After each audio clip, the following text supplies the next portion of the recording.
My political position springs from my being a novelist. Insofar as I am concerned, politics and the novel are an indivisible case, and I can categorically state that I became politically committed because I'm a novelist, not the opposite. It is with this quote, excuse me, sorry about that. My political position, excuse me for doing that. It is with this quote by Palestinian author and revolutionary Ghassan Kanafani that I would like to welcome you to our monthly online series, Words for Palestine, where we continue to center Palestine through the work of artists and writers. My name is Liwa Zinati, and I'm the curator of public programming at the Arab American National Museum, located in Dearborn, Michigan. And obviously, I am not very tech savvy. Before we begin tonight's program, I'd like to ground us with an acknowledgement that the museum resides on the ancestral and colonized lands of the Anishinaabe peoples known as the Three Fires Confederacy and of the Wyandot people. To acknowledge this land and its original peoples is to recognize its longer history and our place in that history, and to confirm that we at the Arab American National Museum are actively cultivating relationships and partnerships with the indigenous communities within and around the museum, not only to uplift, but to also honor and learn from them.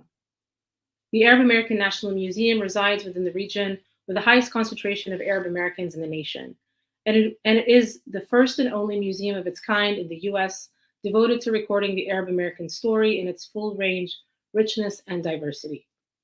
Our Words for Palestine online series is an effort to center Palestinian voices as well as those who are working towards Palestinian and collective liberation. It is also an effort to raise funds for PCRF and Palestine Legal. During this time of censorship and silencing, it's important to note that Palestine Legal is dedicated to protecting the civil and constitutional rights of anyone who speaks out for Palestinian freedom in the United States. So please take a minute and take a look at the QR codes in the right-hand corner here, and please, I encourage you to also donate. I'd like to acknowledge that Words for Palestine came about as a collective effort back in December by friends and writers Leila Halabi, Aliya Yunus, Lisa Suhair Majaj, Diana Abu Jaber, Suzanne Muaddi Darraj, Leila Farah, and Ghassan Zainuddin.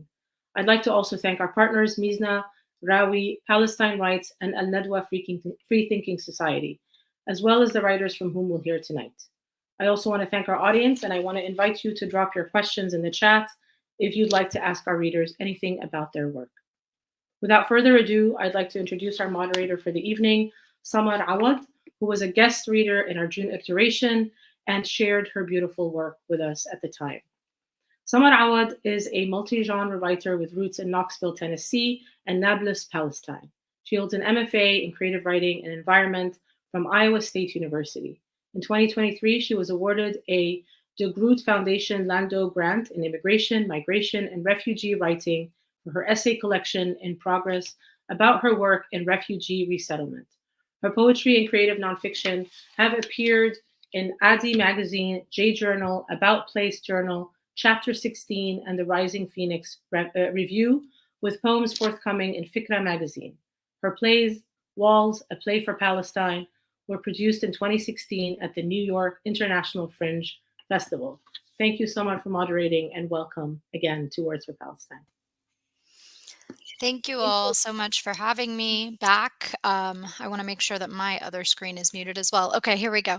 We'll sort through the technical difficulties. It's wonderful to be back in this space. I think the Arab American National Museum and MISNA and all of the organizations that have partnered to put this space together, I think it's so important for, it was very important for me as a Palestinian American writer to kind of hold this space and be able to share what we've all been thinking on and writing about as we have experienced, as we have witnessed this genocide that has been happening against Palestinians for unfortunately going on what's getting close to a year now. And so I want to later, as we talk to the writers in our panel, I want to kind of reflect on how all of our writing journeys have changed throughout this past 10 months. But just a couple of housekeeping things before we get started, and then I want to introduce our wonderful writers. I, first and foremost, I just want to reiterate that, this space is a fundraiser. I love that this is engaged with the work that's going on the ground in Palestine with the PCRF, the Palestinian Children's Relief Fund, as well as Palestine Legal, which is an organization that defends folks who are being targeted for their identity or their advocacy. And so I really encourage you all to donate to those organizations using the QR codes there on the screen, and really just centering Palestinians on the ground as we're sharing these words here today. I want to encourage you all, those of you watching on YouTube, to really be engaged in the chat. If we were in a physical space together, we might be snapping when we heard a line that we liked or that resonated with us, maybe repeating things or speaking things into the space that resonate with us. And so I want to encourage you all to kind of recreate that in the chat, to type echo lines, retype lines that you liked and echo those for us in the chat, but also to ask your questions and give your shout outs to those readers that are going to be sharing with us. I know sometimes when I watch a reading, I like to kind of take notes about the lines that resonated with me, both to help my ADHD brain focus, but also to kind of revisit those lines later. And so maybe we can kind of share, and that those lines that we take down will inform our questions as well. And I also want to encourage you all to Google these folks, find their Instagram pages, their websites. These readers all have more work out in the world than what they'll have time to share this evening, and so I hope that you all will go seek out these writers and see what else they're creating for us beyond just this evening. So without further ado, I want to go ahead and introduce our first reader, Lara Atallah. And Lara Atallah is a multidisciplinary artist and writer. Her practice explores the political dimensions of landscape, probing both the futility and fluidity of borders as man-made constructs. Her writing has appeared in Art Forum, Camera Austria, Flash Art Italia, Kukash, 128 Lit, among others. She is the author of Edge of Elysium Volume 1 from Open Projects Press in 2019 and Exit Signs on a Seaside Highway from Everybody Press in 2023. So thank you so much, Lara, for being with us, and I'll turn it over to you to share your work with us. Thank you so much, Summer, and thank you to the Arab American National Museum for hosting this evening. It is a pleasure and an honor to be here with you. I'm going to be sharing a few poems that I've been working on over the past few months. Some recurring themes that have been coming about, that have been surfacing in my work, have to do with acts of witnessing or active viewing. I've come to resent the word witnessing for a lot of reasons, but I'm not going to babble about that right now. I'm going to start with Spectator Ghazal after Hala Alian. I've lost track of the seasons. Which fall came before which winter? Watch. Here are the riches of my kingdom. A kitchen sink that leaks like a wound and my mother's watch. Tomorrow, the sun again, its heat a curse. In my delirium, the leak turns into a flood, and I am made to watch. A toddler's charred body next to a flurry of limbs, a man's skeletal body fading from hunger. I watch, knowing the nearby sea is roaring like a taunt, their mother's wails stitching pixel from sound bites. And as I watch, the river of bones, the waves of lifespans cut short with every shredded body, I tear dollars into shrapnel. In America, I watch you with your gun, your hand on the trigger, my beating heart waving like a flag at half-mast. Watch me do a bait and switch. 1:30 and I'm nowhere near Brooklyn. In a stranger's arms, I think of sunflowers. He asks me to watch. Says imagine a seesaw with a heart on one end and a bomb on the other. Says name someone you can't afford to lose. Now watch them die. Says I kill on my lunch break, one happy meal at a time. midnight, and I know that when sleep comes, I'll be made to watch all over again. The boy with half a face, his sister with half an arm, you with not even half a spine. Watch how many miles between your sail stacks and a mass grave. How many missiles for your coffee, your quiet, your nothing. Watch me as I am remade in the shape of a phantom pain, swollen, loud, invisible, yet impossible to ignore. Watch me turn on you like a coin, by which I mean, show me how you come undone, when the music stops playing and there's nothing left to watch. This next poem is also in the same vein, and it's titled Questions for a Consenting Audience. How many metaphors can you call from limbs? What's a good simile to describe shrapnel? Does a trigger warning stop a pulled trigger? If I dress the dead with images of flowers, tell you burnt flesh smells like lavender, will you read the poem until the end? Should I have said roses instead of lavender? If I crop the photo to spare your gaze, will you call your senators then? Does the executioner show more mercy if I call their fighter jets paper planes? Does redacting the killer make the killed any less dead? Can you house a shrouded body in a whale? How do you draw a border at the junction of hunger and thirst? I once saw a bird die mid-flight and plunge to concrete. The thud of his small body woke the stray cat nearby. Are the maimed corpses easier to stomach if I call them birds? What if I told you the bird lived and fought back? Is robbing people of their agency not the seed of all resistance? What apology do you think will matter? How else do you liberate, if not by walking a road paved by refusal, the slow process of turning a slogan into an anthem?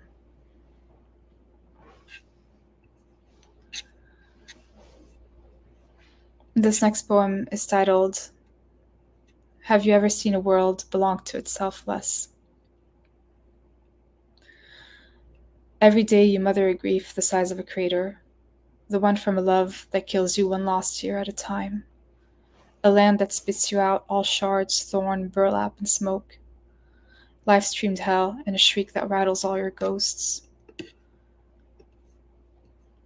You run the list of groceries, stock your pantry with the past, displace a spice container to make room for rice, soak your chicken in oil from a martyred tree. The smoke in your kitchen billows soft as a lullaby. Your mind builds a door, and you lock yourself out. You return neither messages nor calls, but miss not a single headline. The horrors, a knife slicing through your sleep. In one nightmare, a soldier takes over your house, commands you to be his servant wife. You are to bake him tarts and feed him citrus, but above all else, you are to tell him he is a good man, and you are happy he is here, and you are to say it all with a smile, or else. Your mind locks messages and calls, you return not a single headline. A soldier builds a door, in one nightmare you lock yourself out, and your face breaks into a smile until an ambulance outside wakes you. And here you are, in your bed, the city, a wolf heaving on your chest, its crowds a sea of sameness calling out to you, asking, when are you?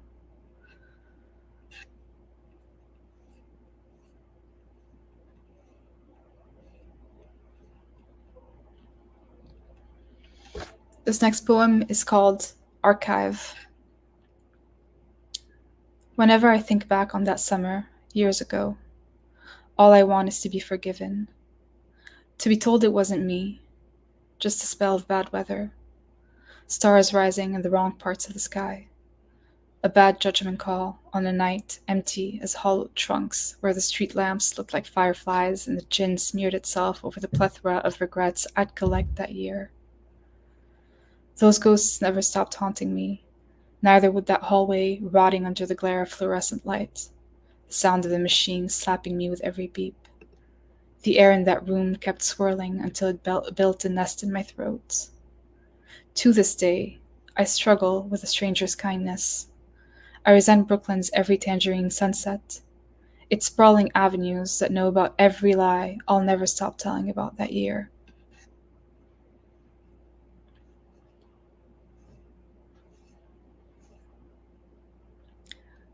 I will end with a poem that is currently untitled, still in the draft stage, but I think we're almost getting there. Before the shining city on a hill, there was a banyan tree. The night sequined with arrogant youth, a street that merged with a seaside highway where it scavenged shorelines, looking for anywhere land meets sea meets elsewhere.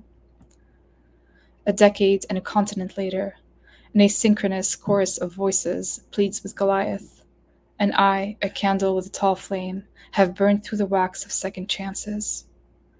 Watch me make an epitaph of the American dream. Here lies a people who were sold a nation that is the sum of its mass graves. Stop.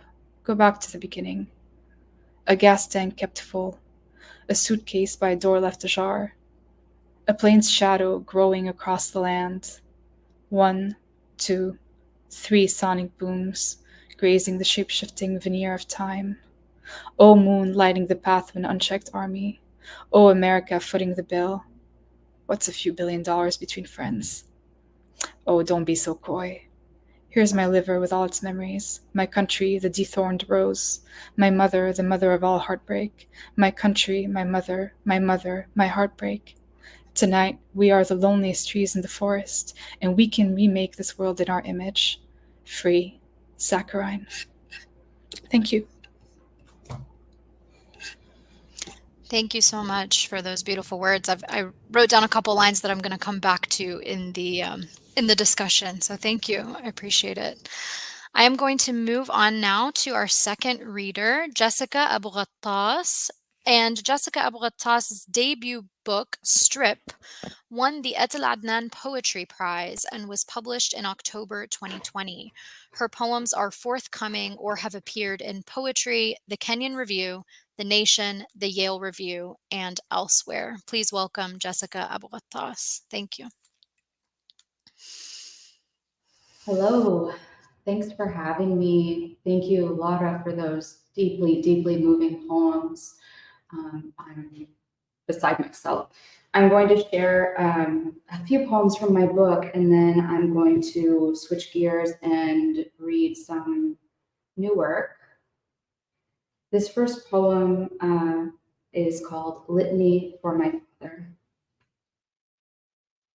Because curfews of, because strip search at the checkpoint into, because grandmother's undergarments splayed on, because 2 men with guns on the way to, because grandmother saves plastic Coke liters to, because the water could without notice be, because my father learned to drive a tractor at age, because 4 families live in one stone, because quartz bricks from my grandfather's, because after grandfather is buried, dad, because dad didn't cry, he buried his face in his hands, and because the cancer couldn't be, because home is too far for the scent of, because rosary beads hang from,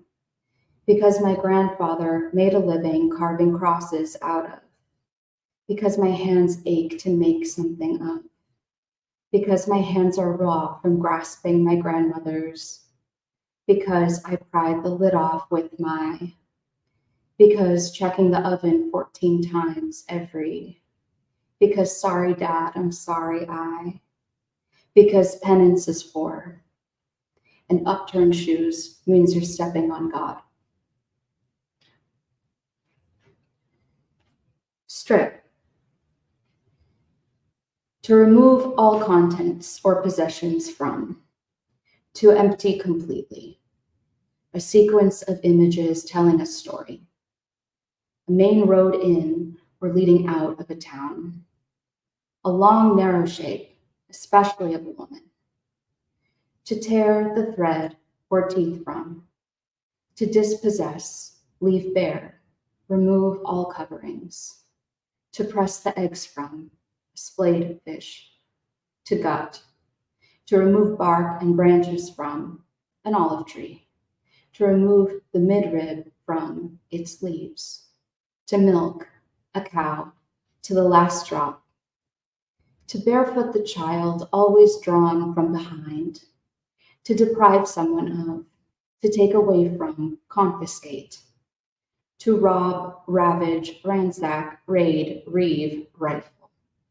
To fire a bullet from a rifled gun. To rip the sheets from a bed. To lay bare, devastate, stack. To tease, example, prisoners down to their underwear. To denude, delude, to divest. To remove the fittings of or take apart a machine, to inspect it, to adjust it, example, a tank, piece by piece. To dismantle, disassemble, demolish, deny. To take to pieces, take to bits, take apart, break up. To recall El Duema, Deir Yassin, Hula, Tarshiha, Jish. To clear, clean out, loot, pillage, plunder. To, often polemically, insist on nuance. To paint Guernica upon a camp entrance. To make the body believe lies about itself. To hear over a megaphone in one's native tongue, today is Judgment Day. To sell off for profit. To use for or involve in performance. To $100 bill. To entertain. To scatter like the people of Sheba. To desire no sense of permanence. To undress, suddenly, and into the Dead Sea. I'm going to read one more poem from my book. I haven't read from this in a long time, actually.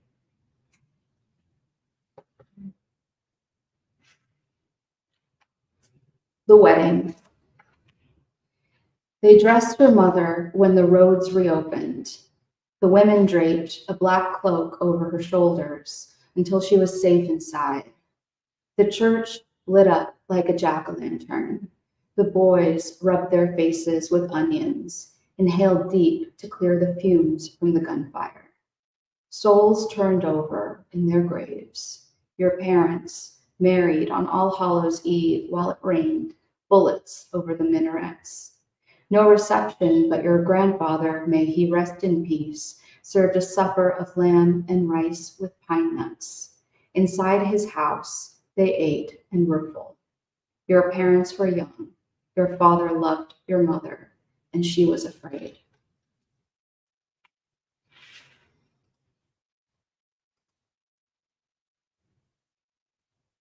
This next poem is a work in progress, and it's called Autobiography. I was raised by car fanatics in Southern California. At any given moment, I'm the most cynical and optimistic person alive. Two colonized people at the beach on Memorial Day snipe at one another until, a couple bonfires down, the supremacist rally begins. My couch is stained from Palo Santo ash. I cry every morning between Instagram reels. Unalived ancestors crossed oceans of rubble for me to bitch about art with dilettantes in a cloud of smoke. I circle bookstores and buy the brown ones. My dad texts on WhatsApp. He needs help setting up autopace. On video, Marwa shrieks while her father's body burns. I haven't seen my father in 2.5 months. In a courtroom, I lurched behind him, flinched how he addressed the judge. Today, I schedule a deep clean of his kitchen, purge the rotten fridge, leave a half pack of Marlboro Lights on the island. I'm getting old immediately. I read at a pace of half a page a day. I forgot the alphabet. Crows are walking on top of my head. My heroes offend. My friends talk about me behind my back. Anything's better than silence. Lawnmowers, construction, ambulances, 3 left turns midday. My sorrow is bottomless. No one understands my irony. I miss being hurt by the old hurts. The past can't kill me anymore now that I know the present.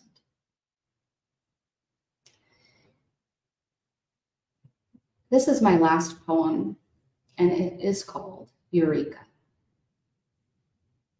Here in the decomposed granite and desertscape, a frontier town on the horizon for me, and the Old West iconography I carry like a tissue or an old receipt.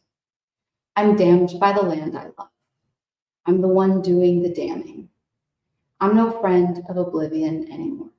Every day I wake up and feel deeply flawed. For these, I have room in my life.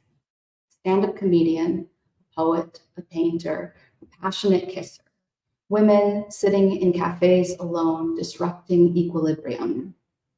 Here, homes are made of wood and stucco, but back home they're stone.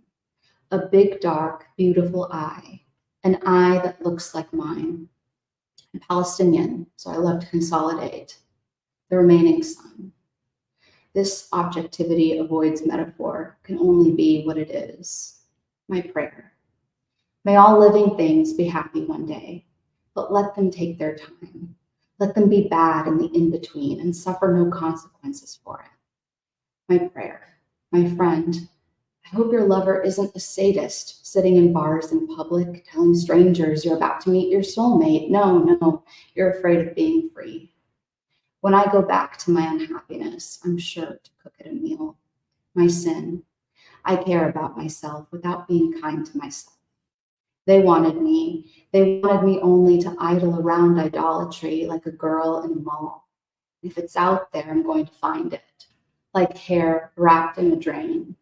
Affairs never approach this grisly reality. Dirt is ugly, but mountains. If you love where you're from, God help you stay there. Here, in the heat, is where I need to be. This world is frightening. I'm trying to enjoy it. Thank you. All right. Thank you so much, Jessica. I'm just trying to scribble these lines and catch them as you read. Really appreciate that beautiful reading, and just want to encourage our audience. Remember to look up Lara and Jessica's work online and follow their published works, as well as just continue to notice your favorite lines. All right. I'm about to introduce our next speaker. Just one second. All right. Our next reader is Hind Shoufani. Hind is a multidisciplinary Palestinian filmmaker and writer who grew up in the leftist communities in the liberation movement. Hind once lived all across the Arab world and is now exploring Brooklyn again. Her film work has garnered a BAFTA win and an Oscar nomination for the film The Present, which I'm going to interject and say if you haven't watched, you should definitely do so. It's very powerful. And her latest documentary, Heavy Metal, premiered at the Tribeca Film Festival in 2023. Her award-winning first feature film, Trip Along Exodus, has screened in over 30 countries. Hind has published creative essays, prose, and poetry in international journals, magazines, and anthologies, and has been a director, producer, and editor of documentaries for over 25 years globally. She is currently attempting a coming-of-middle-age, hybrid genre lust and politics memoir. I'm already excited for this. Her second feature film, and some semblance of purpose and meaning in the zeitgeist. Please welcome Hind Shoufani. Thank you. Thank you, Summer. I don't know if I'm on. I guess I am. Okay. So You are, yes. Okay, cool. I thought I would just see myself, but I see you also, which is very comforting. I didn't realize the entire bio was going to be read, so I thought it was just going to go online or something. That is a bit too much for this bio, but thank you so much. I also wanted to say that I'm deeply moved by a lot of what Jessica and Laura have just read, so my eyes are a little blurry, let's put it that way. And it's not just the mascara, so... thank you for hosting us today. Thank you to the Arab American National Museum and to Rewa and to everybody who is part of this, Mizna, Rawi, and to all the people who are continuing to kind of come together in these horrific times. And yeah, I don't have anything profound to say about coming together in these times, but I think it's actually just life-saving. I mean, I know for me in the past 10 months it has been. So I think life-saving is pretty important. So I'm going to read something I wrote a couple of months ago. It's a theme I've been working with for sort of maybe 15, 16 years, which is some of the exhaustion that Palestinians might feel about being Palestinian and constantly assaulted by both both incredible warrior spirits, but also just innumerable amount of pain, like just all sorts of pain. So this comes from that. The first Civil Fatigues I wrote was in 2008, and somehow without even knowing it, I wrote Civil Fatigues 2 in 2024 in Brooklyn. Inspired actually by randomly by a woman I saw on Instagram who was singing like a communist anti-bourgeois hymn, like a beautiful song that was a funny song, but also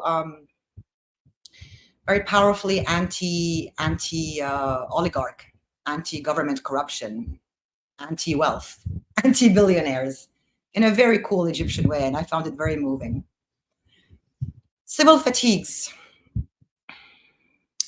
Irreverent Cairo hymn, the chest retracts onto subterranean ache, rummages up doctrines of complaints from the unsuspecting digital buttons in my palm against the clueless, stupid analog heart. A woman from Egypt sings and sculpts defiance into sinew for my forearms as I skin this disenfranchised poem, a litany in protest. A Sunday as Brooklyn naps, the impervious clouds playing kind in the startling blue, no sirens adjudicating on the spiraling death ledgers of the faraway coastlines we said were bait. Home. In New York for the nth weekend of the genocide, dusk is now a list of wonderment at why the stomach rumbles still. Often in the immigrant rides home, the driver knows your occupied past, as breaking updates of other sorrow repeat on the radio in between the crash stops of refuge. In the strung out ennui of surviving, we rely on plants from myriad habitats for the ribs, for the stomach, for the smoke in our curling Arabic dialects. For this poem to happen, we must reverse engineer the breathing. But in America, we buy boxes numbered, colored, to collect our necessary new pills. The coiled snake in our clavicle hibernates, regardless of spring. What is this continent of so few words between her people? I stand guard against the sinking into shh. A wreath of Palestinian idioms from childhood swirls around the ceilings of this self. Everywhere we lie, what fables your parents taught you of liberation stand. Alert, at attention for the ongoing, the incoming, the yet to arrive battles. But in the middle age of load-bearing, the coverings seep. Perhaps the veins must not electrify as nails, perhaps the knuckles need a hand. In the crescendo of wrath, the minute steps we took to oblivion were invisible to our teachers. Do you have 24 hours of silence as we recite what a Palestinian has written of cruelty? Newscast at the hour, every hour, for as long as the weight of what suffering is can be measured. No Palestinian child is child for long, and in our breath we keep braced for the pummel, for the numbers struck, for the struck records of war possibilities. The tactics creatively ruining soil, its bones, its hair, its mangled spirits, as your company boards erect barracks stacked on graves and announce it holy. No, you do not. You do not have 24 hours for the list of what a happy, lucky as fuck Palestinian such as I has known of the intricacy of denial, the imminence of collective breaking. Was it as far as when they elected George Bush again? The ashen aura of my favorite film professor, softly testing Broadway midday, in the sunken glass of that knowledge, the gray buzzing hiss of defeat in the stink. So much so his bicycle walking past me drowned out the avenue. His lips, a ruler, the click of chains grating more than asphalt. Shock and awe, shock and fucking awe. We listened to the screamers of no in the squares of Union, finished higher degrees as teeth drew fault lines in the snow. Great set of pearly whites, my dentist once exclaimed. You will keep them for life. But for these cracks in the enamel, please release your jaw, the starlight night, and sleep. The bones of you deserve more. And still we traversed oceans to tremble with you. Every noon we ground beans for the grinding. We believed in the spoon flames of boiling and reboiling and sugar. I hugged everyone who would let me, for the sheer slaking of the desiccation in our breasts, to enable the decision to routinely cook breakfast, to wash our face before the meetings, to say howdy at the mall, to sustain the eyelids for another nightly cream routine, widening the mouth for the tasks of the hour. When they exploded a third of the arteries of Beirut, we never went back. No debris was cleared in this conscience. No debris was cleared in this conscience. Smoke all your cigarettes laced hash, and in this poison, codify the ledgers of the dead anew. How petite they are, the shrouds of our making. The glass of every Hamra apartment is festered in linings, still jaggedly sewn in the discourse of hope. Splinters of what lifelines I left there stalk the waistline, no matter what ships we boarded to ignorant seas. Every day I did not scream at the shambles of all matter is a day in a costumed stage in the great fake dramaturgy of our resilience. And through it all, we kept pace. We lost Damascus, muttered good morning, whispered tisbah ala alf khair. Inshallah, you all be blessed. I hope this condolence note finds you. Said attached are the bank details. Shukran for the opportunity. Paid all the bills. Owed no one, nothing. Kept skipping in the murky playgrounds of any continent I could legally speak up in. Woke up yearly at dawn wondering where I last left all my useless passports. A refugee retains only papers as arsenal, fragile to the detritus of space, of motion. Do you ever tear the room apart in the lateness of being stateless, panicked at what green ID or blue document was going to summon the living rooms of your father? Perhaps you dropped the pages in the latest exile you gifted yourself. On the run from the heretic stories of neighbors bereaved. Every time they killed a child of yours, week after week for a century, you sent love sonnets to those who don't kill, the flowers of their fingers intact. You recognized that in the killing, there were spiders as matriarchs, weaving sanctuaries of grace known only to those with eyes startled by the heat of your presence. How we loved desperately in the eras of poets whose tongues were hacked, in the engines of hijacked planes, in the envelopes of bombs on our pillows. How we kept the notes, the receipts, tatters of the blueprints of the valleys where our grandparents kissed, entwined under lemon blossoms and merkavas. We were constant in the leaving, and the cities we adored burn rage in our wake. No prayer for the scorch, no sacred oil on the temple. A parade of mostly white men in suits delivered the verdicts. We were guilty of much existence, our music tormenting those who yelled out the engagement orders from the hellfire above. who signed the handshake of menace, who advised the rotten king, who poured cement into wells, who shot my father's dog at the very beginning. Every time they named another village disappeared, you drank fermented fruit to ward off this census. You kept a chart of all of that you dared not think about out there on the trains, in fields, in the nightclubs of hasty sweat, and you reapplied makeup. And when alone, the interminable days unveiled epics. The plot lines were celestial drawings in the cave of the angry beast that hid in you. The news outdid itself, compounded the hyperbole. The statistics of the genocide grew, bit by creeping ivy bit. 12 murdered here, 17 shot down there, 5 in secret, and 1 by mistake. A school through misinformed coordinates, a car at a metal gate too fast, a boy with the wrong stutter at the door of the wrong mosque. The headlines were knives. Every Palestinian year, a blonde braid by a rock. Every winter, the rain in the breasts of grandmothers on the run.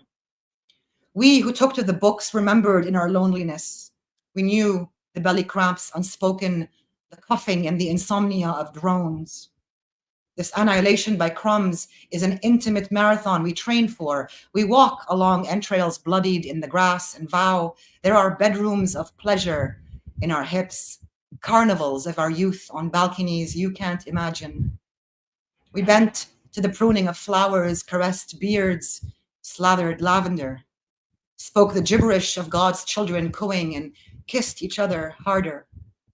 We laced the afternoons of our sisters with stories. Ululated at the weddings of men we called kindred. The giggles of our mothers were festivals of spice.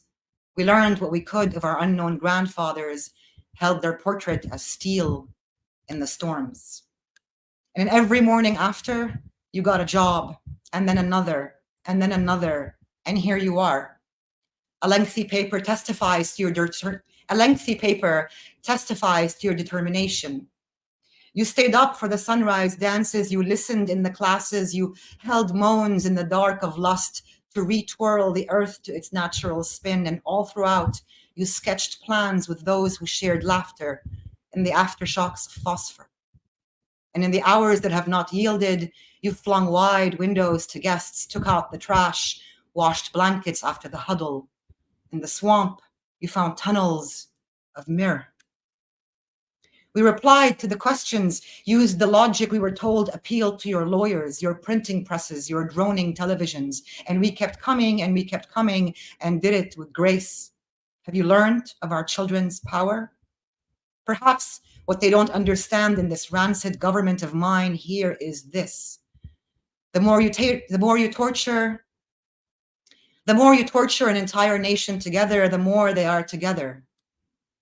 Almost 5 decades later of rubble, tents, and resolutions, I no longer wish to be polite.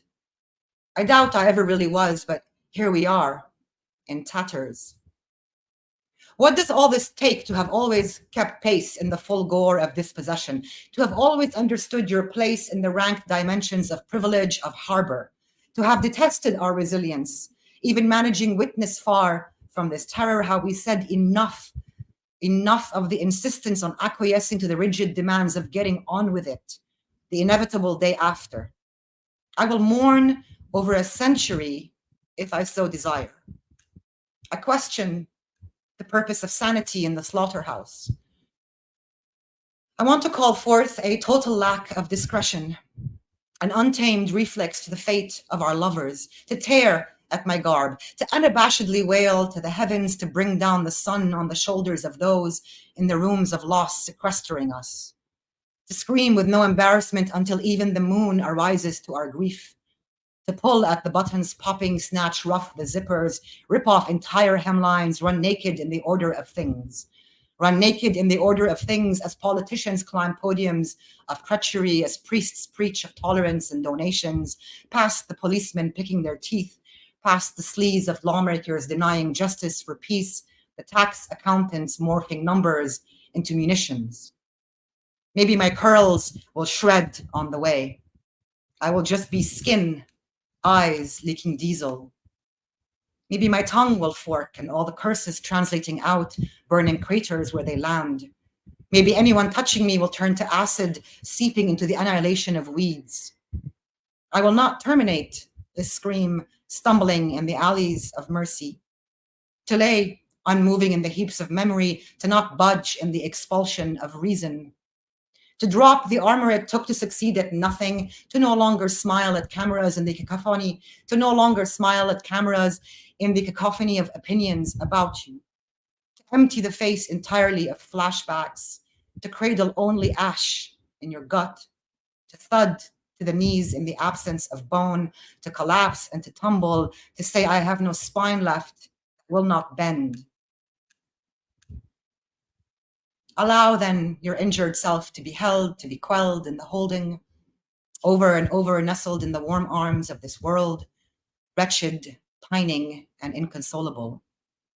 And in the stark embrace of still being here, in the omnipresent baseline of flat, in the mud of retinas that squelch Palestinian ache, in this screech you did not know you had in you, a nation might inscribe dictionaries in renewable blood.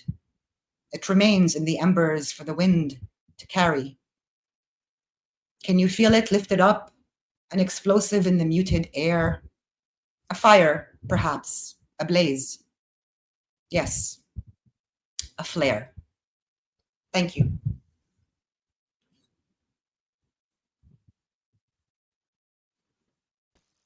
Thank you so much, Hind. That was beautiful. I took down the line, the more you torture an entire nation together, the more they are together. Love that. Thank you for sharing. I think there's maybe a discussion in the chat about where to watch Hind's films and other works. So look out for more of that discussion in the chat and look to find that work. All right, so I'm going to introduce our very last reader for this evening. Our last reader is Abdelrahman ElGendy, who is an Egyptian writer, translator, and activist from Cairo, based in Pittsburgh, Pennsylvania. A former 6-year political prisoner in Egypt, ElGendy writes about counter-narratives, state-manufactured archival silences, and abolishing empathy as an extension of colonial violence. His writing appears in The Washington Post, Foreign Policy, Guernica, Agni, Mizna, The Marquez Review, Truth Out, Mada Masr, and elsewhere. ElGendy is a 2024-25 Steinbeck Fellow at San Jose State University, a 2022 Dietrich Fellow at the University of Pittsburgh's Nonfiction Writing MFA, and a Heinz Fellow at Pitt's Global Studies Center. His work has received awards or scholarships from Logan Nonfiction Program, Tin House Workshop, Breadloaf Writers Conference, Sewanee Writers Conference, and Community of Writers Workshop. He is the winner of the 2024 Courage to Write Award by the DeGroat Foundation, the 2024 Turo Kinder Award in Fiction, and was a finalist for the 2021 and 2023 Margolis Award for Social Justice Journalism. Sounds like he's been pretty busy over these past couple of years. So please join me in welcoming Abdelrahman ElGendy. Thank you. Yeah, thank you so much for this lovely introduction, Summer. The bio does sound really longer when you hear it than when you read it. I'm so honored to be sharing this space with all of you. And I'm very grateful for this series and its organizers, really. And I think it's a necessary reminder that the genocide is still ongoing, that we should never be desensitized, and that the struggle for Palestinian liberation must remain centered. So thank you for that. I'll be reading a piece of mine titled We See You, which I wrote for Protein Magazine during my time at the University of Pittsburgh's Palestine encampment, like several months ago. And throughout the encampment's time, I found myself contemplating that what the encampment, sort of capital E as a structure, offers us as people in an interconnected struggle for liberation. And this piece reflects that kind of line of thinking. I'm 25 years old. I've lived my whole life in Gaza City, and I have never felt hope like I do right now, says Bisan Ouda, the now internationally recognized Palestinian journalist who has covered the genocide of her people by their occupiers for the past 7 months. In a video published on her Instagram account days before, Bisan appears teary-eyed and shaking. She describes the Palestine solidarity encampments erupting across US campuses over the past couple of weeks as having infused her veins with magical feelings. Suddenly, she says, she can imagine a world where the genocide has ended, where she is back in Gaza, rebuilding her city and her home. I watched Bisan's video while lying on a tarp in Pittsburgh's Shenley Plaza, facing the University of Pittsburgh's Cathedral of Learning, surrounded by a half circle of tens and hundreds of protesters. A symbolic fence of little paper Palestinian flags planted firmly in the grass, each bearing the name of a martyr, encircles us. In the encampment center, a large desert brown tent carries a sign plastered across its side, declaring the area a liberated zone in bold red lettering. The zone, initiated on April 23rd by a coalition of Pitt students, is one of dozens set up by student activists on university campuses across the US in a stand with Palestine, following the lead of Columbia University students. Columbia's encampment ignited a nationwide student movement demanding that the respective universities divest from the occupation, academically, financially, and otherwise. For the first time in our lives as Palestinians, Bisan says in the same video, we hear a voice louder than the sound of their bombs. Since I saw Bisan's face lit with hope, I've been asking myself, what do the encampments offer that stirred such visceral reactions in Bisan, her fellow Palestinians, and all of us in the struggle? What is different here that Palestinians in Gaza hailed the movement as an American student intifada? For the past few days, I've been watching videos of the arrests at different encampments on repeat. One video, in particular, captivates me from Colombia. It shows the police, clad in riot gear, dragging Mariam Alwan, a Students for Justice in Palestine organizer, away in handcuffs while she smiles. Her fellow protesters cheer her on, their chants reverberating throughout the space. We see you, we love you, we will get justice for you. The three short lines unlocked something inside me, and I think of them as I stroll through our pit encampment. The banner with the encampment's ground rules rises at the center, setting the foundation for a community governed by referenda arising from its people. A medic tent fully stocked with first aid supplies, medications, and masks stands ready, while stringently followed cleanliness and no loitering measures maintain order. Comrades lounge on the grass, absorbed in literature from the encampment's Liberation Library, built by its members. The air carries the gentle hum of multi-faith prayers and speeches. Panels focus sometimes on learning, but mostly on unlearning. Poetry nights and film screenings take place throughout the week. Along the sidewalk is parked a free ice cream for a Free Palestine van. Support from encampment members and the wider community ensures a consistent supply of food and drink. When the police clashed with the encampment, arresting 3 of the fellow protesters, the group rose and formed a human chain around the sidewalk, arms firmly interlinked for hours into the night to shield the comrades holding the ground on the grass. I look around me and I'm transported back to Cairo's Tahrir Square in 2011, walking among its tents with banners declaring in handwritten Arabic calligraphy the 3 central demands: Aish, Hurriya, Adala Ijtimaiya, bread, freedom, social justice. I hear the thud of chants. I see the field hospital run by the doctors of the revolution. I watch the passing of 5 different cat ears of baladi bread in and out of a single bowl of fool. I look around and I remember my 6 years in prison for protesting the vicious 2013 Egyptian military coup, working with other political prisoners to reshape our world behind the prison bars into the world we always dreamed of. How we struggled, one riot at a time, one hunger strike at a time, one prisoner run school at a time, and one handhold at a time. I marvel at how, when one witnesses such moments, one becomes acutely aware of the rupturing and reshaping of history in real time. I think again, what does the encampment as an entity and a revolution in prison or on a university lawn offer us as a structure? Since the launch of the Pit encampment, its members have been asked by curious passers-by and social media followers who's sponsoring this, which organizations are funding the encampment. It is difficult, especially in the United States, for many to imagine a system built outside traditional organizational structures. I find myself once again recalling the chants of Columbia students, what have come to term the 3 commandments of the encampment. We see you, we love you, we will get justice for you. We see you. The encampment teaches us to see. It shows us that there is no need to be in another's shoes, if our shoes are one and the same. That, to borrow the words of Salma Sharif, we don't need to lay down in one another's chalk lines to experience each other's suffering if we are already cohabitants of the larger chalk lines that delineate our collective brutalized body. In the encampment, seeing transcends passive observation and becomes a deliberate political choice. I see you, and you cease to be the other. I see you, and we become one. We love you. The act of seeing in the encampment teaches us to abolish empathy as an extension of colonial violence and recognize the hierarchical structure it instantly imposes, those whose empathy is constantly sought, and those who must appeal for rehumanization.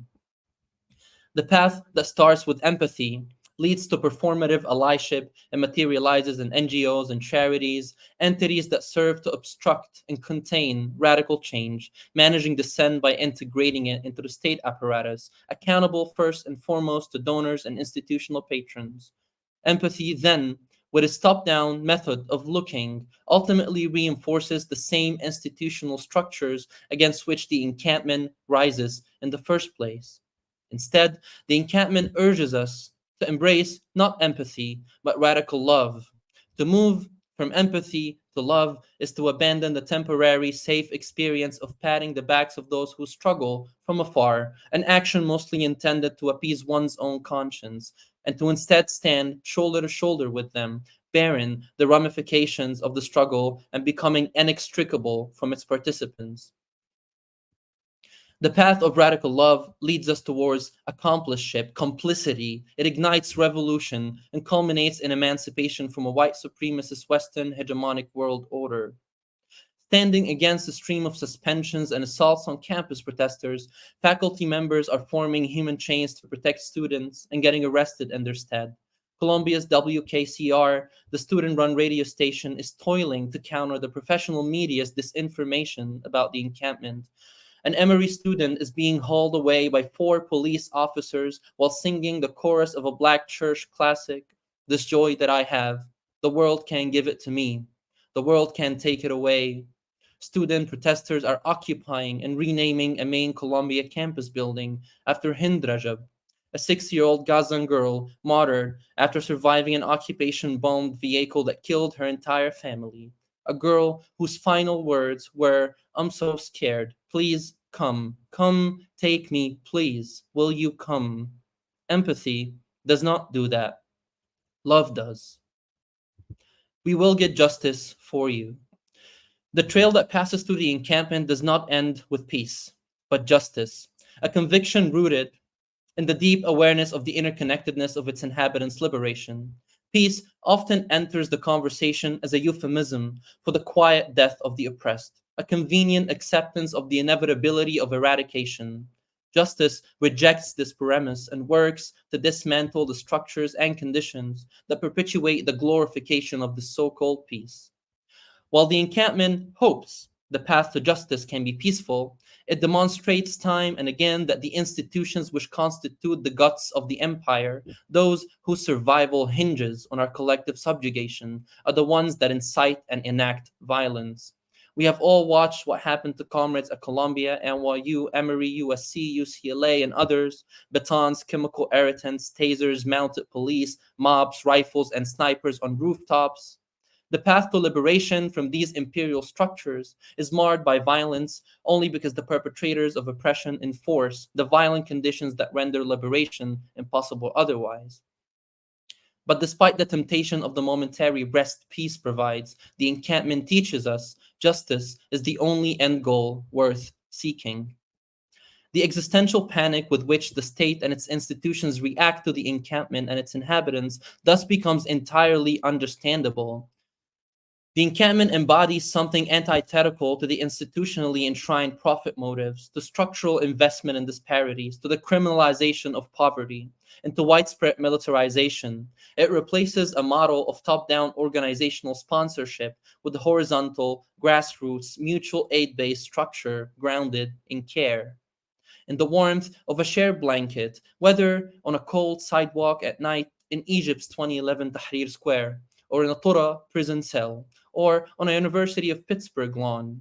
The encampment offers a radical reimagining of society, not merely protesting the world as it is, but actively constructing it as it should be. Epitomized in every chant of who keeps us safe, we keep us safe, the encampment poses an ultimate threat to the perceived indispensability of status quo structures.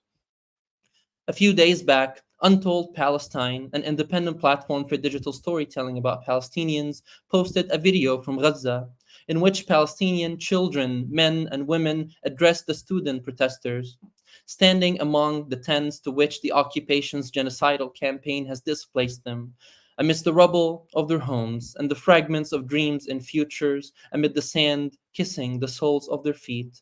They hold signs bearing the names of U.S. universities with Palestine encampments. They say, "Thank you. Your actions mean a lot to us. We send our love." We see them. They see us. I watch this, heart palpitating, and can almost taste the shimmer of this intentional, transnational seeing in the mist of their eyes. The rhizome of radical love vibrating in the air, crossing the borders, all borders, the black, white, green, and red of it. The encampment teaches us that this is the only thing that matters, the only path forward. سوف نبقى هنا. We are here, we will remain, because, as Palestinian poet Fadi Jouda says, we are not afraid of love from the river to the sea. Thank you.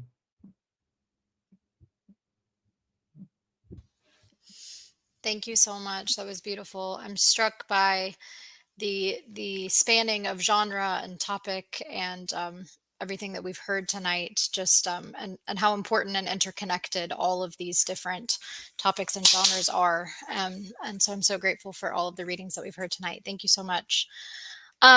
With that being said, that's all of our readers for tonight. I want to get into maybe some questions. Maybe we could bring everyone back, and I have a couple questions that I've kind of been mulling over and preparing, and I'll just go with those until we get some questions in the chat. The first question I have, I think, as I mentioned in the beginning, and as a couple of other folks have acknowledged, we are, we just passed the 300-day mark of this genocide very recently. And I was thinking about it in terms of these monthly words for Palestine. Next month is September, and then the following month, these words for Palestine, we will have come full circle 1 year since the genocide began. And I'm curious if you all could talk about how writing has changed for you all over the span of these 10 or so months, thinking back to, how has your impulse, your motivation to write changed? How has the topics you're writing about, the audience you're writing for and towards, how have those things evolved and changed as the events have unfolded?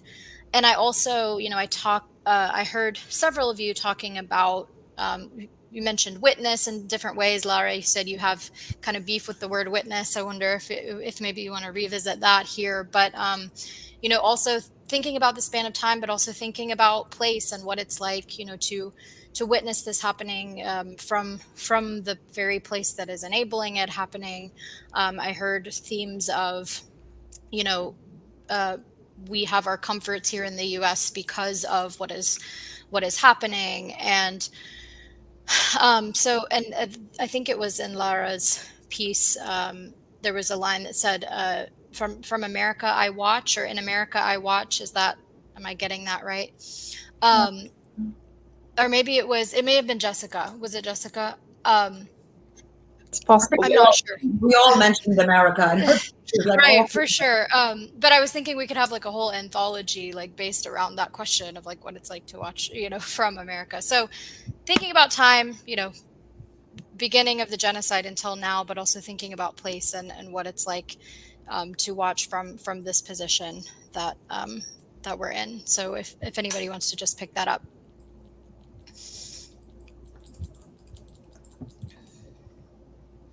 I can begin to break down. Sure.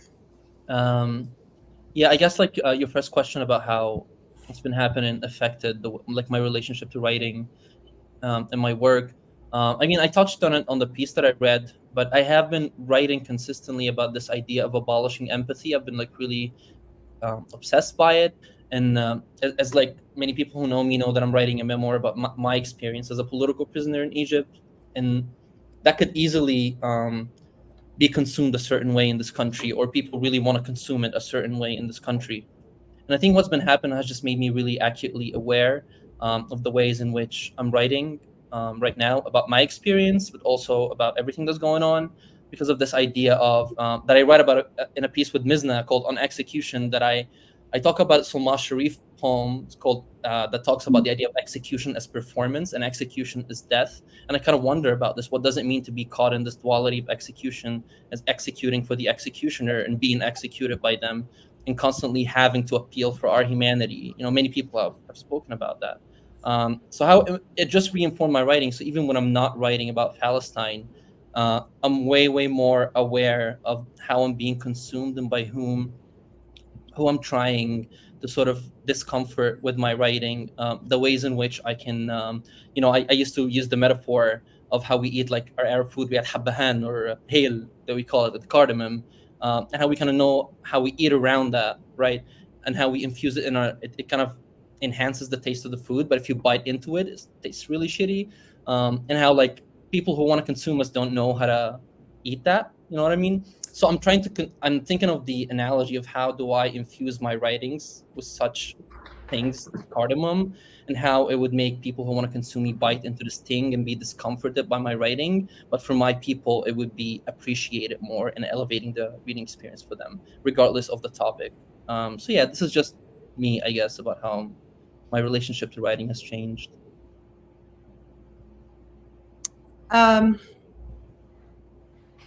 I think I've written in prose, not in poems, but maybe something like 35,000 words, maybe 35,000 words since the genocide started. Mostly just stream of consciousness gibberish, to be honest, but just thousands of words. And that's not uncommon for me. What has been uncommon is that I realized that I could not stay for my own personal well-being, for my other work, my friends, my community, like dealing with things. I needed to really calm myself, not have these racing thoughts, not have all that feeling, not have all that pain, not cry all day, in order to kind of be able to actually do things in the community and to kind of be there for friends and family and to be healthy. The Israelis will not get, they will not get all of us, is my thought. But in order to do that, the numbing of the self produces worse writing for me. Like, it's a very vicious cycle where if I try to be in a much more calm, compassionate space, relaxed with people, feeling love, even watching all the horror, but still maintaining my I guess regulated nervous system is the new speak in America. It doesn't produce the kind of work that I would prefer to produce. So it's a toss-up between really sinking into feeling horrible and horrified, or maintaining a life, but perhaps not thinking of myself necessarily as a productivity machine. I don't have to. There's also a sense of guilt a little bit, in the sense of like, oh, look at you writing about your feelings, watching people be torn to pieces, crying. Like, you're just sitting here writing your fucking feelings. Who cares? That's like with you all the time. And then you realize people care. Yeah, actually, people do care. When you're in a room with people listening to you, yeah, they do care. I have friends who have been very, very grateful that I got up and said some prose I did a while back. So it's very confusing space. It's like, I wish I was a doctor or a nurse or a lawyer or a billionaire, but I'm not any of these things. And I'm trying to take care of myself and not think of myself as a production machine But to also, when it's like really time to sit and say something, I also allow myself that, knowing I can come out of it. It's very hard. I think poetry is probably different because it's very intentional and minimal. I'm talking about writing thousands of words that sort of are like a purging session, that kind of writing. I don't know if anybody else is experiencing that in this time.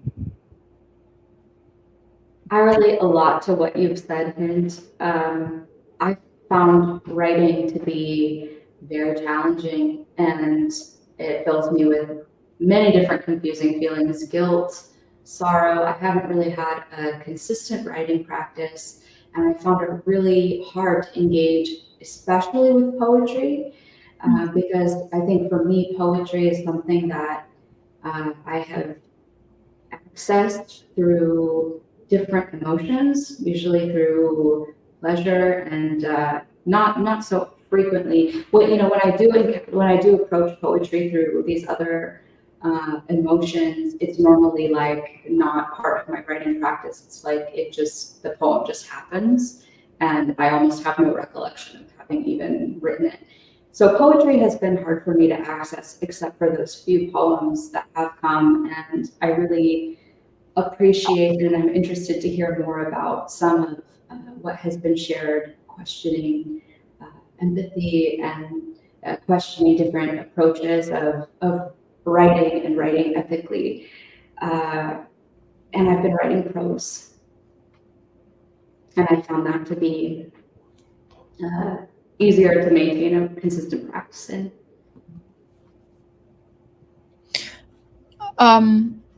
My relationship to writing, I relate to what all of you have said on some level. My relationship to writing has mostly been skewed towards nonfiction, which I didn't read any tonight, but like you've also mentioned, Jessica, I've also been having a lot of trouble with poems because part of me wonders, like, what is the value of writing from a place of safety and privilege about something that you're not experiencing, but something that is being mediated to you. And what is being mediated to you is perhaps like 10% of the story at best.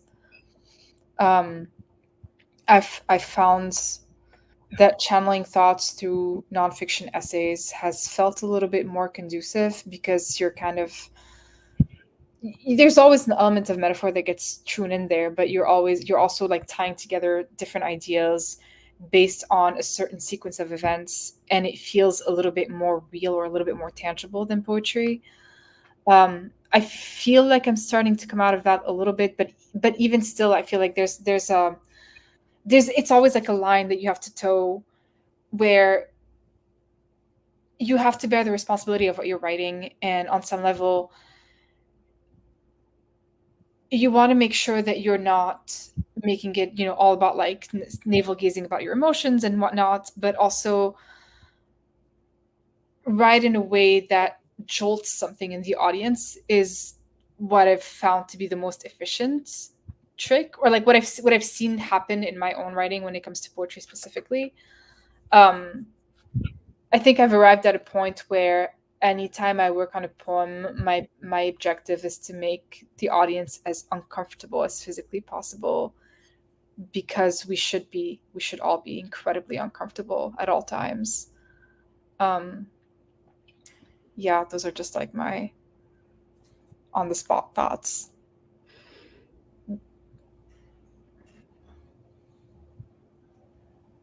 Summer, You're on mute, Summer. Sorry, thank you. I was so engaged with what you all are saying, I forgot to switch over. But thank you all so much for answers to that question. So you all touched a lot on, writing through grief, writing through guilt, writing through discomfort. I want to ask about writing about hope and joy. And there's this little print on my wall behind me that says, "Imagine Palestine after liberation." I took a fiction class this last semester when I was finishing up my MFA program. And I started engaging with Palestinian speculative fiction and actually wrote a few Palestinian speculative short stories And so I'm wondering, I know that Mizna is working on a futurities issue, and I've heard a lot of buzz kind of in the Palestinian writers community talking about futurities and what does it mean to imagine what is next. And so I'm curious to what extent that you all may have started to engage with this idea of the future. What does a Palestinian future look like? What does a liberated Palestine look like? Whether you have been engaging with that and in what genres and to what extent, or maybe you feel like you haven't been able to engage with that, and that's okay. But I want to maybe talk about the role of hope and envisioning and futures in this writing community.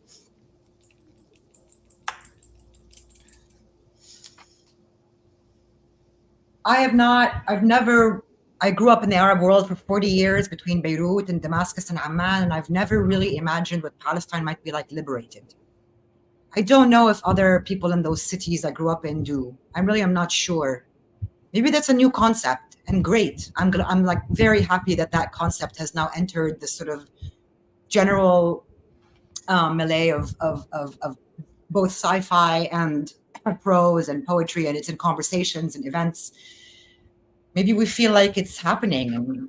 10, 15, 20 years ago, 30 years ago in Damascus, people didn't. So maybe that's that.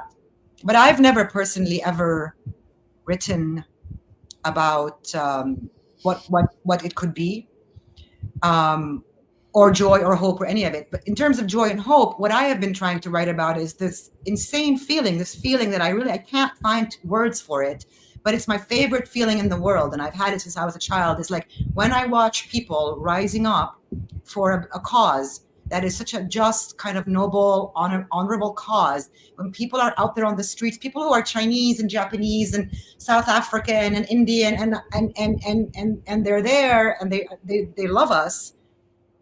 And we've gone global, like we have a global intifada in our name. At the very least, the price has been paid in Gaza has been extremely ridiculously high, unbelievably so. I have no words. But we have gone global as Palestinians. When I lived in New York 20 years ago, I lived here as a student. I would never have seen graffiti on the streets. I would never have seen flags in people's buildings. There's hundreds of kufiyas around the city. So I write a little bit about, I try to write because it's hard to describe. It's very moving. It's very difficult to capture that. I think it's the most beautiful, like it's better than love or sex or chocolate or anything. It's the communal demand for dignity and justice is just a very human thing. And I grew up in a family that fought for this stuff. So I think I've been trying to write about that more than Palestine itself. I'm trying to write about the globe loving us and wanting to help us somehow. Aside, from the kings and presidents of the Arab world. I can jump off of that because I can relate. I feel like I have a very complicated relationship to hope. I'm more kind of so I'm gonna use the song that I mentioned, "سوف نبقى هنا," which is it's a very well-known song, like in the Arab world in general. And it's what's been fascinating to me is it's a kind of through line throughout even my book about prison, because we used to sing this song all the time in prison, right? In police transport vehicles and in prison cells and everywhere. And then I've been always thinking about this idea of when we sing this in prison, سوف نبقى هنا, right? We will remain here. And why do we have those goosebumps? What is it touching within us? Because we're actually not choosing to remain. Like no one really wants to remain in prison, right? So what is this here that we're choosing to remain in? And it was like something really astounding when I opened YouTube one day when I was scrolling down the news, and there was all those journalists in Gaza sitting amidst the bombardment, like there was like some break in it, and there was a ring, and all of them were singing the same exact song, and it just blew my mind away, because they don't want to remain in a genocide technically, and they don't want to remain in that particular space where they're being bombed. So there's something in there that transcends. It's more of a state. And it's this huna that I'm always trying to interrogate right now to find out. It's in the encampment. It's in a prison cell. It's in all those places where we physically don't want to be, but there's something there that we're trying to capture about the state we're being and insisting on being. And that could be joy. It could be other things too. But I think it's the idea of this insistence on being in spaces that are designed to erase you in flesh and in language and in history and all those things. And that's the thing that I'm always trying to capture right now. even in my work about prison and my memoir and everything that I'm trying to write, is the state of the here, the huna, that we're choosing to inhabit.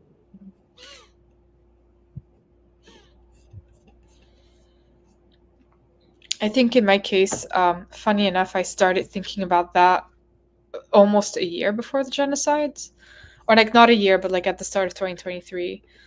And it came from a nightmare that I had that I decided to turn into the premise of a fiction project that has. What happened is that the fiction project started in a direction, and then once the genocide happened, it completely changed and went into a very different format. And I completely rehauled it as of very recently. And I think, at first I was debating it with someone, and I was talking about how it was about rewriting an alternative present based on an alternative past. And this person remarked to me that actually that's still a futurism. If you're rewriting the present, you're still rewriting the future. You're still rewriting anything that is rewritten is still technically you're rewriting another timeline. And I think there's a lot of solace and almost empowerment to be found in thinking about how whatever alternative future you're rewriting or writing into existence could just be, I mean, this is a little bit out there and it's a little bit metaphysical, but I always think of it as like calling into existence a timeline that's out in the multiverse, right? And you're just actualizing it in writing.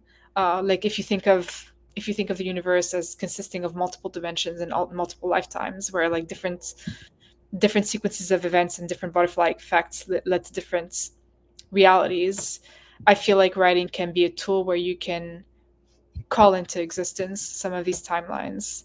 And not that any of this is useful in the current context, right? Like anything you write right now is not going to stop a genocide.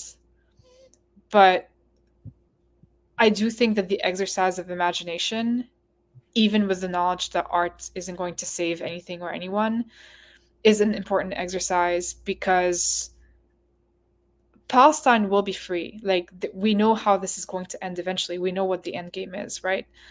And once it is, and it is time to rebuild from scratch, you will need a well-trained imagination to decide what comes next.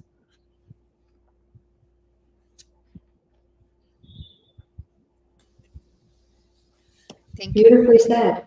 Beautifully said. Yeah, I haven't tried writing in futures and imaginations, but I am excited by it, and I'm looking forward to all of the different voices and approaches that are to come in the coming years.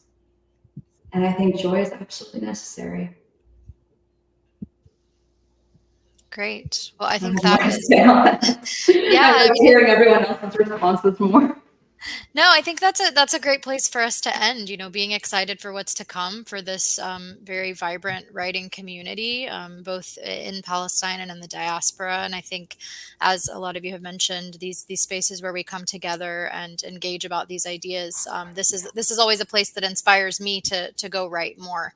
I feel like I'm energized to write by what all of you have said. So I want to thank you all so much again for sharing your beautiful words with us.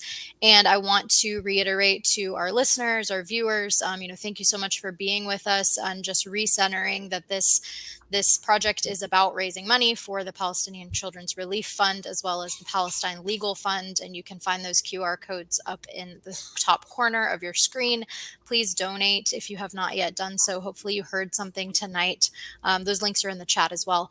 Hopefully you heard something this evening that really inspired you to want to continue to donate and to push for this liberated end that we are all seeking. And so I want to thank you all so much for your brilliant words. Please look up Hind, Abdelrahman, Jessica, and Lara all on social media websites. Check out the links that have been dropped in the chat. Continue to check out their work. You can also find the past month's Words for Palestine on the Arab American National Museum YouTube channel. There have been a lot of excellent readers over the past several months, and you can engage with those as well. So thank you so much for being here. I think with that, we will close it out. and you all have a wonderful evening. Thank you. Thank you so much. Thank you, Summer. Thank you.